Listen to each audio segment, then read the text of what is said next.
So, yan guys. Natingin ko yung mushroom sa dini. Tapos, natingin ko na. Nakita ko yung mushroom. Tapos, vlog ko. Bablog mo yung mushroom?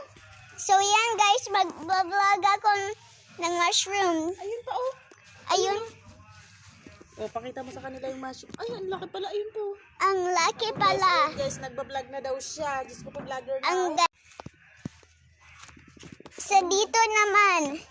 Tapos, titingin natin kung meron pa duwende. May duwende pa sa mushroom? Opo. Meron dwarfs dyan. Opo. Ala. Ala, may mushroom. Ang lalaki. Ang lalaki. Ano tinitingnan mo dyan? Mushroom.